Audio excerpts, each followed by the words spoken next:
howdy all, grab yourself a beer, it's time for some Path of Exile discussion. Today I wanted to talk about loot filters. Pretty much every Path of Exile player has somewhat of a fear that their loot filter is going to hide something very valuable. Now, whilst it's not common for very valuable items to be hidden by filters by mistake, what is much more common is for middling priced items to get hidden and things that can really add up in some degree of bulk. So I want to talk about some of the items that are widely being hidden at the moment that really should not be. I make a bit of an argument to you that you need to get breach rings in particular back on your loot filter.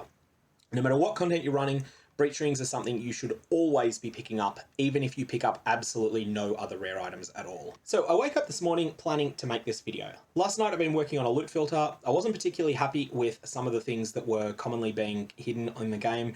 And so I was like, all right, I got to change this so that I've got something I'm happy with.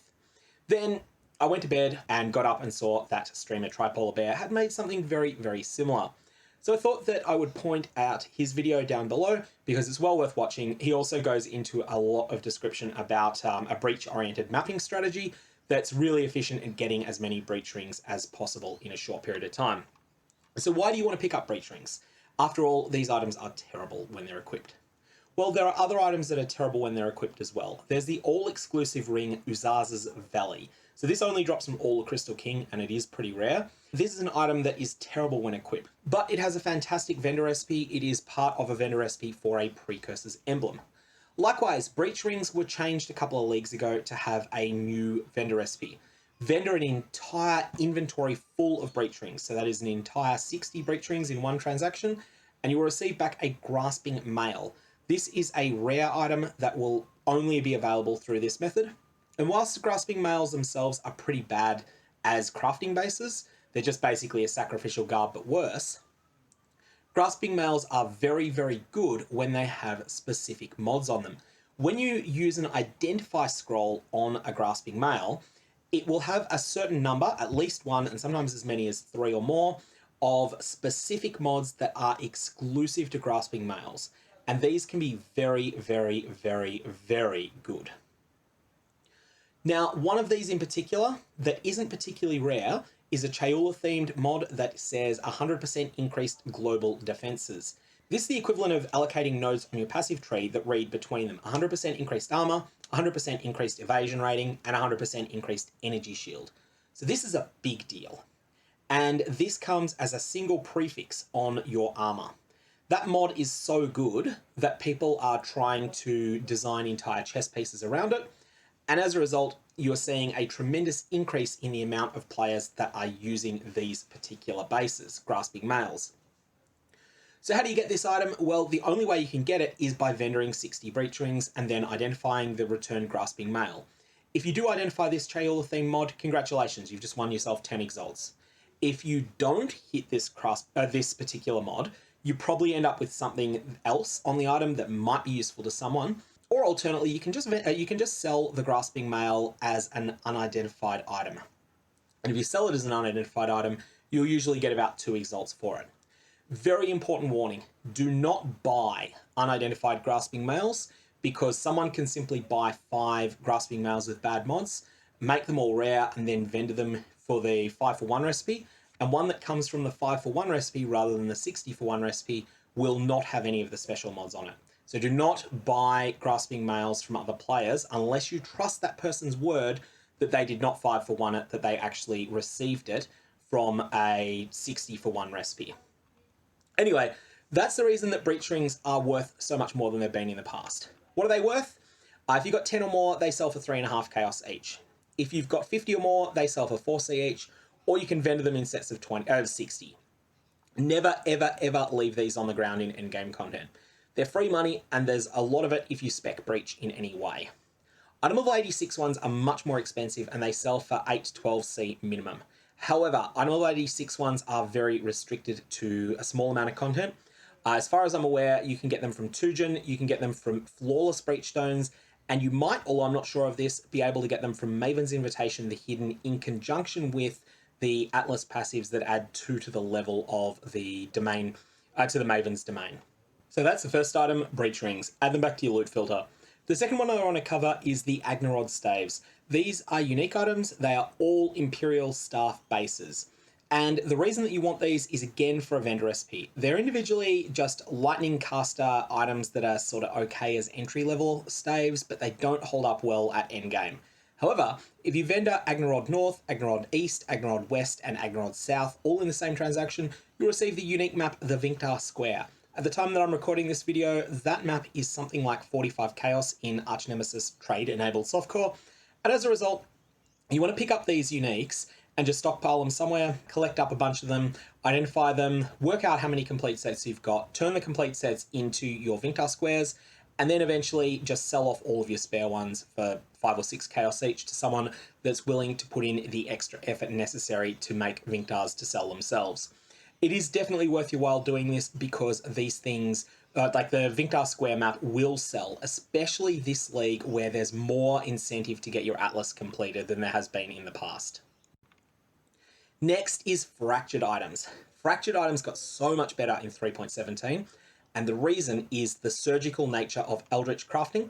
So Eldritch Orbs, Eldritch Exalted Orbs, Eldritch Orbs of Annulment, and Eldritch Chaos Orbs. All of these things allow you to do so much more with fractured items.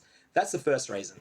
The second thing is that this is a meta where players often want to get 3 different stat boosts on the same item, and fractured items are fantastic for doing that. So, you're looking for the following. On a weapon, you're looking for only for rare mods, but rare mods that are best in slot for some build. They don't necessarily need to be absolutely best in slot, they can be second best in slot too. If you get something like tier 1 percentage damage to attacks, percentage physical damage that is, then that's a phenomenal hit. But even if you get tier 3 percentage physical damage, you've got something that's worth something there. If you get +2 arrows on a bow, that's a huge drop. And whilst you'll very seldom see these jackpots, and actually the weapons are some of the worst items for this reason, there are enough of them that they are worth always picking up and identifying. Most weapons, though, you'll just ID them and you'll throw the item back on the ground. Next is the ring and belt first, then the helmet, boots, and gloves. You're all after the same thing on these, but they're slightly different because of the ability to use Eldritch crafting on them. So for the ring and the belt, if you get 54 or more to an attribute, that is fantastic. And what you're really hoping to see here is get 54 to one attribute, then apply a essence that gives 51 to 58 on it, and you want to keep rolling that essence. Let's say that you've got your locked mod is 54 dexterity. You then keep applying deafening essences of rage, which are 51 to 58 strength, until you also hit intelligence at a high tier. When you do, fantastic, you've completed the suffixes on your item. You've got something amazing for crystallized omniscience builds. It is crystallized omniscience that made these rings and these belts so good. It's that item existing has made these fantastic, and so they're the reason that you always pick up a fractured base. You always pick up fractured rings and belts. For helmets, boots, and gloves, it's similar. However, there is a huge improvement if the item is a hybrid piece. So if it has 2 attribute requirements, let's say it's strength and dexterity, or it's dexterity and intelligence, then in that case, it can have a fractured mod plus another mod. Well, let's say that you've got a dexterity and intelligence helmet, then at that point, you might have locked on it 54 intelligence.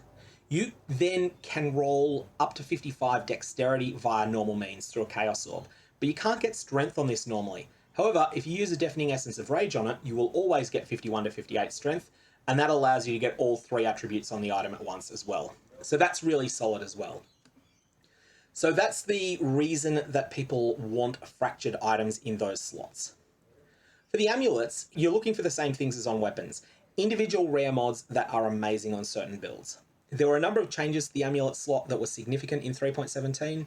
Things like the new mod Exalters, and also some of the other new mods that were added. Basically, fractured amulets are at a much higher power level than they were in 3.16.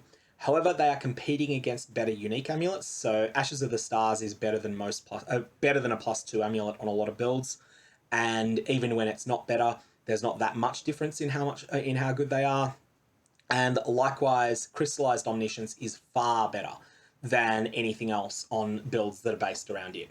So the amulet slot, it's more limited, the number of buyers you'll get, but you will find people that are after them. For a shield, there are a lot of tier 1 mods that can be good as fractured mods on a shield now. Shields have just kept getting better and better in Path of Exile over the last while, and you're starting to see more and more people using them. And so I think you can say that shields, if it's got a tier 1 mod and it's well rolled and it's not a rubbish mod, then you might be onto something with a fractured item there. There are some other things that can be okay too, like if you get tier 1 life locked onto an amethyst ring. I sold one of those for 100 chaos earlier, and it was a very low roll within the life pool. Chess piece is one of the weaker slots for fractures, and that's mostly because of the fact that you're competing against grasping males, which are often fractured with that 100% increased global defenses mod. However, you can still get something solid on a chess piece there, and ultimately it's all a numbers game. Where in 3.16 the odds were a bit less in your favour on fractured items, and it was a lot more defensible to just remove them all from your loot filter and ignore the mechanic, nowadays the odds are better because there's just more things that will sell to players in Trade League, and more things you might even use yourself, that it is worth your while, in my opinion, looting and IDing all fractured items in tier 8 and higher content. In particular, you may wish to consider running expeditions and prioritising the runic monsters have a 35% chance to drop a fractured item remnant. That is much better than it's been in the past. The last thing that sometimes gets removed from loot filters, and really should not be, is heist contracts. There is a low effort way to sell these things, and that is, once you've got 200 or so of them, go through and search through your heist locker for the word deception. Everything that has the word deception on it, pull it out separately and sell those for 9 chaos each. You will sell them easily in any sort of bulk for that price. Then sell all the rest at an exalt per 120. You will sell them easily as well.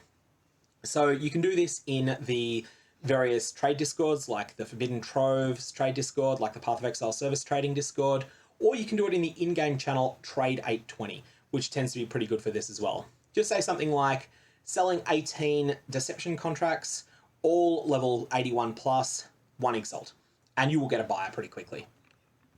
Never filter these out. They just add up quickly. Blueprints are even better, but blueprints are something that pricing blueprints is beyond the scope of this video.